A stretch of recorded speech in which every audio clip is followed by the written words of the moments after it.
Hi everyone, my name is Carlos, and I'm here to teach you on how to use my new custom ChatGPT builder on my website.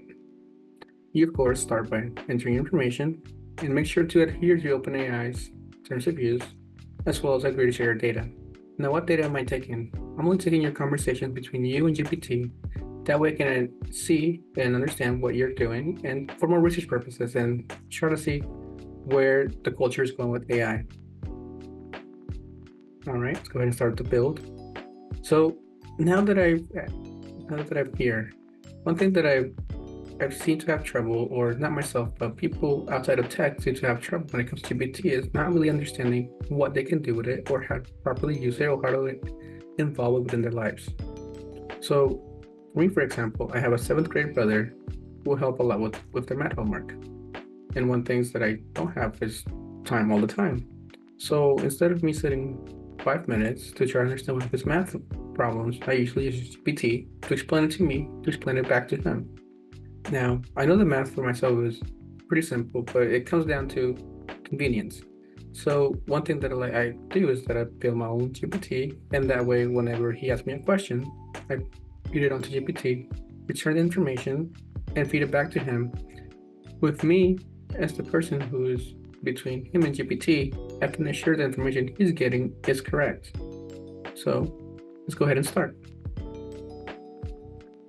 My prompts are pretty simple. So here's the main prompt.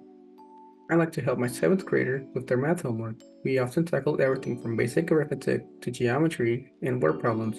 Could you provide clear explanation, step-by-step examples, and motivational strategies? All right. Now these next two boxes are optional. You're welcome to leave them empty or welcome to add to them. Now with this, you give GPT more liberty on how it's behaved. So I like to constrict GPT more, that way I have more control of the outputs it gives me. So I'm gonna just add a little more supporting information. All right, break down each problem carefully before we move on from the topic. Prompt me, the adult, to ask the seventh grader more questions. All right, and now it says some guardrails. So what's a guardrail? A guardrail is something that constricts GPT to only behaving in that way. So one of my guardrails is ensure the responses are within the seventh grade level unless otherwise specified. That way, the response that it gives me does not go above seventh grade or below. That way, my brother feels that he's getting the correct information at his level. And I feel confident that I'm not overdoing it and not putting more complex math ideas into his head. So all right, let's go ahead and build. So you arrive here, you get a very easy instructional screen. Gotta wait for GPT to train, and then you start interacting. All right, so let's go ahead and wait. And now here's a very basic problem. Write an expression equivalent to -3 plus 0.6y minus 4 minus 0.3y. Very simple. It will take me about 3 to 4 minutes to solve it. But instead of me trying to figure out how to solve that, I can instead focus on other things. And now I have a clear explanation of what the problem is, how to explain it to my brother, and help him in his homework, and have him be satisfied with the answer, and myself be satisfied that he got the correct information, because I am verifying it as well. But what if I don't understand? I can simply go, I don't understand.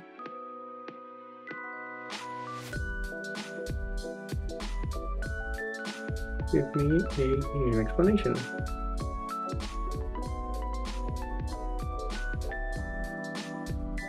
All right, let GPT think for a second.